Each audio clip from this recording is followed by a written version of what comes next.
Анимашн гэдэг зарим хүмүүсийн хувьд ердөө л жаахан хүүхдэд зориулсан зүйл. Өнгөр ээлжсэн дүрслэл, хүн шиг хөдөлж бас ярьдаг амьтад, хит энгийн зохиолтой гэх мэт олон шалтгаан үүнд бий. Тэр дундаа манад хүүхэлдэйн кино гэж нэрлэдэг нь энэхүү ойлголтыг илүү их дэлгэрүүлдэг гэж хувьдаа боддог. Гэхдээ бидэнд баг байхдаа үзээд сэтгэл тоногшож, ямар ч кино, жүжиг, уран зураг гээд бүхэл урлагийн төрлүүдээс илүү их гүн гүнзгий сэтгэл үлдээсэн анимашн хүмүүртэл бий. Одоо цагт Холливуд, Европ, Японы аниме, урд төрч маань хүртэл энэ салбарт маш их хүч хөрөнгийг хайж, олон гайхалтай бүтээлүүдийг хийсээр байна. Ингээд харахаар анимашн үнэхээр хүүхдэд зориулсан зүйл мөн гэж үү? Exclusively for children. Is that correct? Мэдээж үгүй. Гэхдээ үнийг илүү дэлгэрэнгүй тайлбарлахын тулд ер нь анимашн хэрхэн үүсэж, өнөө цагийн хамгийн том медиа болцоо томорсон, ямар төрлүүд байдаг, өмнө нь ямар чиг хандлагатай байсан, харин одоо ямар болсон гэдгийг ярих зүйтэй. Мөн анимашны төрөл бүр дээр хувьяасаа 1-2 бүтээл санал болох учраас та бүхэн тэтгэр бүтээлийг Univision-ы Hollywood багцын хүүхэлдэйн кино зэснээс үзээрэй. Бас бичлэг рүүгээ орох юм нь лайк болон subscribe-а дарахаа бити мартаарай.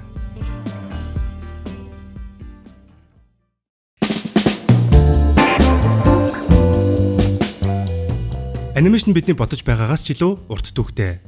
1833 онд хамгийн анх Zoetrope гэх цилиндр хэлбэр төхөөрөмж зохион бүтээгдэж байв.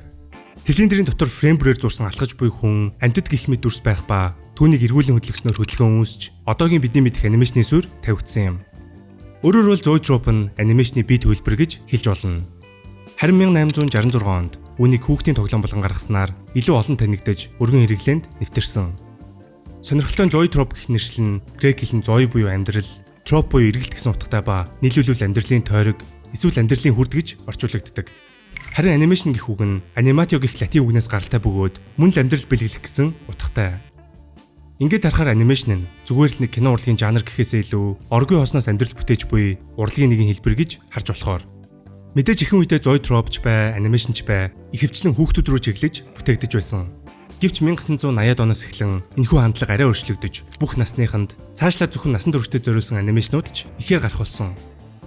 Бидний хүүхдийн имэн тодорхойлоод буй Disney-ийн классикууд ч зарим талаараа үнэхээр хүүхдэд зориулсан үг гэмээр хүнд, өргөн зар хүрээтэй сэдвийг хүнддэг. Ихэнх кино сонирхогч дунд хамгийн хайртай топ бүтээлүүдэд нь ямар нэгэн анимашн байж л байдаг. Тэгвэл анимашныг бүтээх хэд хэдэн үндсэн арга бий. Өөрөөр төрлүүд ч гэж хэлж болно. Хамгийн ихнийх нь мэдээж энэ бүхний эхлэл болсон 2D анимашн. Харамсалтай нь өнөө цагт зарим телевизийн цуврал Японы анимыг тооцвол харьцангуй цөөн гарч буй төрөл. 2D анимашн дотроо мэдээж олон арга техниктэй.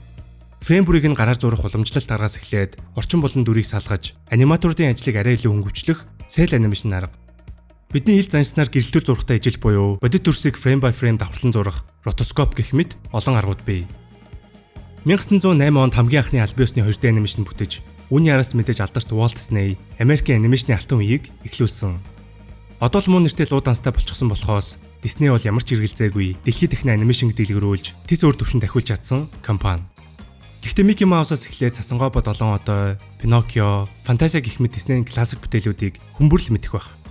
Үндсэндээ 1930-аад оноос эхлэн 2000-ад оны сүүл хүртэл Walt Disney хамгийн алдартай, хамгийн хүчрхэг анимашнистүүд байсан. Энэ дунд мэдээж Disney-ийн бүтээлүүдэд дарагдаж, дутуу үнэлэгдэж, эсвэл тэр бүр хүмүүс үзлэг өнгөрсөн бүтээлүүд бий. Ялангуяа DreamWorks-ийн бүтээлүүд. Shrek, Kung Fu Panda, How to Train Your Dragon гэх мэт франчайзаараа одоо л алдартай болчихсон болохоос 90-ад он болон 2000-ад онд DreamWorks студ Disney болон Pixar-т бүрэн нухлуулж байсан түүхтэй. Үүний нэг жишээ бол Road to El Dorado, Spirit гэх мэт бүтээлүүд. Би л жаахан бахта хамаатныдаа очиж Приставкаар энэ хоёрыг үздэг байснаа мартдаггүй юм. Тэр дундаа Road to El Dorado-г хэлийг нь ойлгохгүй ч гэсэн энийгээ л үзээд байдаг байсан. Үнэхээр comedy jam гэж хэлж болно. Ер нь энэ үеийн 2D анимашнууд яг пиктэй тулчихсан, дөрүүдийн хөдөлгөөн, сэтгэл хөдлөлөө илэрхийлж байгаа энэ төр нь үнэхээр үзүүштэй байдаг байсан.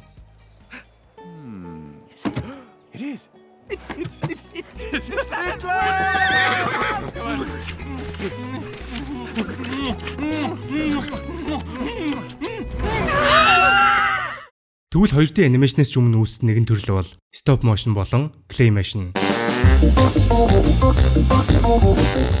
Яг гэвэл энэ бүхний үүсэл бол мэдээж хүүхэлдэйн жүжиг буюу puppetry. Хүүхэлдэйн жүжиг нь маш эртний урлагийн нэг төрөл бөгөөд одоогоос 4000 орчим жилийн өмнө үүссэн гэж үздэг. Харин камер зохион бүтээгдэж кино урлаг илүү хөгжснөөр энэ урлаг stop motion болон claymation руу хөрвсөн. Claymation бол баримлын шаврал хийсэн болохоос stop motion-ы нэг төрөл гэж явдаг. Харин stop motion гэхээр Coraline, Kubo гэх мэт Laika студийн бүтээлүүд хамгийн түрүүнд толгойд буудаг. Гэхдээ хамгийн алдартай болгосон нэг бүтээл бол бид бүхний сайн мэдэх 1970-ад оны хит бүтэлгүй хоёрын адал явуулах Patent Mat. Байсан 70-ад онд гарч ирсэн хэрнээ одоо ч үзэхэд өөддөггүй гэхээр ямар классик, timeless бүтээл болохыг харж болно. Харин энэхүү төрлийг дан анимашн бүтээхээс гадна CGI хангалттай хэмжээнд хөгжихөөс өмнө live action кинонуудад хүртэл ашигладаг байсан. Үүний хамгийн том жишээ бол Lucasfilm, Star Wars-ын кинонуудаа тэр дундаа AT-AT Walkers-ын эсгийг stop motion аргаар бүтээсэн. It took 9 months to design and build these models. Dennis Murin does the stop motion photography. The animator is John Bird. Манай Монгол төрлийн энэхүү төрлөөр эрх цагаан ишиг, мазаалай, халиартай бин гэх мэт олон бүтээлүүд хийсэн байдаг. Тэгвэл энэхүү төрлөөс санал болох бүтээл бол алдарт 100 сарын өмнөх хардарсан зүүд Coraline зэрэг бүтээлээр сайн мэдэх Henry Selick-ийн хэний ч ярьдаггүй хамгийн дутуу үнэлэгдэх бүтээл James and the Giant Peach. Түүний гарын үсэг гэмээр хар бараан creepy химаяг дээр гол дүрийн escapism өөрийгөө танин мэдэж айцаа даван туулж буй түүхэн Coraline бүтгэд хамгийн чухал нөлөөг үзүүлсэн. Ер нь зарим элемент нь Coraline-тай төстөөж гэж хэлж болохоор би л хувьдаа түүний бүтээсэн хамгийн emotional бүтээл гэж боддог. Харин Claymation гэхээр угаасаа шууд Wallace and Gromit, Shaun the Sheep толгойд буудаг. Адилхан зурагтай нэг ертөнцч гэж хэлж олно. Эдгээр бүтээлийг хийсэн Aardman Features нь яг энэ стилээр хэд хэдэн бүтээл хийсний нэг нь DreamWorks-тай хамтарч гаргасан 2000 оны Chicken Run. Aardman Features-ийн Claymation бүтээлүүд угаасаа л үзэхэд зугаатай, хөгжилтэй, дулаан мэдрэмжийг төрүүлж чаддаг. Chicken Run-ы хувьд 2000 онд гарсан хэдий жанр дундаа бүх цаг үеийн хамгийн их орлого олсон бүтээл гэж явдаг. Харин Chicken Run-ыг дан ганц Claymation-ээр бос бүх цаг үеийн хамгийн шилдэг Prison Break буюу оргилттой киноч гэж үздэг. Гэхдээ дахиануудтай.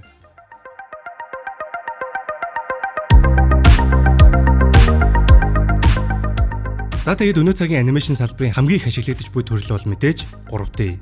Үүнийг эхлүүлсэн өртөөлсөн студи бол мэдээж Pixar. Тэр дундаа 1995 онд анхны бүрийн хэмжээний бүтэн компьютер ашиглаж хийсэн 3D анимашн Toy Story орчин цагийн бүх анимашны суурийг тавьсан.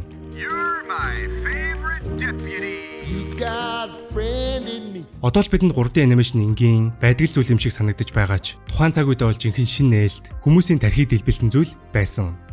Хамгийн анх энэ дүүдээ Spider-Verse үзэхэд бидэнд ямар шинэлэг, гайхмаар шүтмэр санагдаж байсан яг л түүнтэй адил. Pixar студи шинэ бүтээл гарах болгондоо дан ганц уран бүтээл талаасаа бус техник технологийн хөгжлийг үргэлж ахиусаар ирсэн. Хүн бүр Pixar-ын дараагийн бүтээл яаж нүд баясах бол хэмээн хүлээдэг байсан. Гэвч өнөөх л муу нэртэй луу данстай Disney маань Pixar студийг худалдаж авснаас хойш гарах бүтээлүүдийн тоон ихссэн ч жил ирэх тусам чанар нь унсаар. Disney ч өөрөө 2000-ад оны сүүлээс 2D анимашны бараг л бүрэн хайж 3D рүү шилжсэн. Pixar студийг өөртөө нэгтгэсэн үүнд хамгийн том нөлөө болж чадсан. Харин Pixar студийн хувьд Toy Story 4, Incredibles 2 гээд технологи 3D талаас нь үнэхээр чанартай болсон ч HD-ийн гэмээр сүнслэг байдлаа алдсан юм шиг санагддаг. Үүнд мэдээж технологийн хөгжил, бусад студийн чанар сайжирсан нь хамгийн том нөлөөтэй ч байж магадгүй. Тэгвэл Pixar студи технологийн дэвшлиг авчирсан бол өөр нэгэн студи тэр дундаа нэгэн бүтээл, зохиол, дүр талаасаа фэнтези ертөнцийн тропыг яжулж, pop соёлд маш том импакт үзүүлж, шинэлэг, timeless бүтээлийг хийсэн. Энэ бол DreamWorks студийн алдарт Shrek. Тэр дундаа эхний хоёр анги бол бүх цаг үеийн хэмжээнд яригдах бүтээл. Анимашн хийцлийн хувьд болох царай моточ гэлээ, агуулга зохиол, комеди, дөрүүдийн шинэлэг сонирхолтой байдал ямар чухал болохыг Shrek тэр чигтээ батлан харуулсан. Shrek-ийн pop соёлд үзүүлсэн нөлөөг ярил тусдаа бичлэг болохоор хэмжээнийх. Харин DreamWorks студи зөвхөн Shrek-ээр зогсолгүй, Kung Fu Panda-гаар дорны соёлыг түгээж, эсрэг дүр ямар чухал болохыг харуулж, How to Train Your Dragon-оор тусгай хэрэгцээ хүмүүсийн төлөөллийг огт хүчлэлгүйгээр гайхалтай фэнтези ертөнцид шингээж чадсан юм.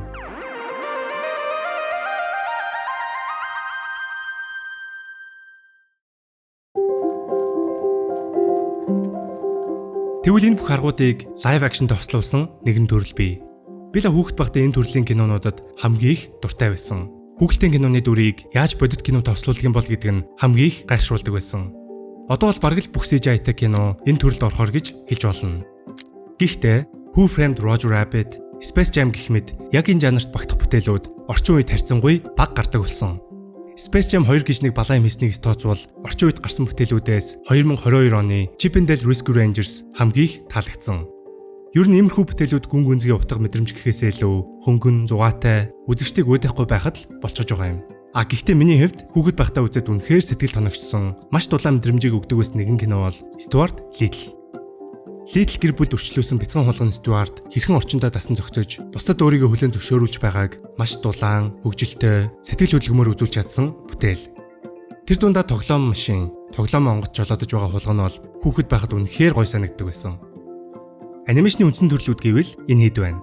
Мэдээж үүн дээр олон жижиг төрлүүд, арга барил, стилүүд нэмэгдэнэ. Хамгийн сүүлийн үеийн жишээ гэхэд Sony Animation Studio Spider-Verse-оор өөрийн гэсэн шинэ стилийг бүтээж чадсан. Гэсэн ч үүнийх нь үндсэн суурь нь 2D болон 3D анимашн. Мөн эдгээр төрлүүд дээр дурдсан, жишээ болгосон, санал болгосон бүтээлүүд ихэвчлэн 90 болон 2000 оны бүтээлүүд учраас ностальжик мэдрэмж авахаар эсвэл залуу үзэгчид маань цоо шинээр үзэх гэж байгаа бол Innovation Hollywood багцын хүүхэлдэйн кино дэснээс албан ёсоор нь үзхийг зөвлөж байна. Ингээд харахаар анимашн гэдэг зүйл анх үүсэж өгчөхдөө ихэвчлэн хүүхдүүд рүү чиглэж байсан ч хөгжлийн явцад илүү их цар хүрээгээ тэлж бүх насныханд бүх төрлийн жанраар өөр өөрийн онцлог арга барил төрлүүдээр гарах болсон. Техник технологи, хиймэл оюун асар өндөр түвшинд хүрчихсэн ирээдүйд үнээс ч илүү бидний төсөөлмгүй түвшинд очих боломжтой энэ үед уран бүтээлчид, аниматорууд, анимашн студиуд илүү шинэлэг бүтээлч байдлаараа өрсөлдсөөр байна.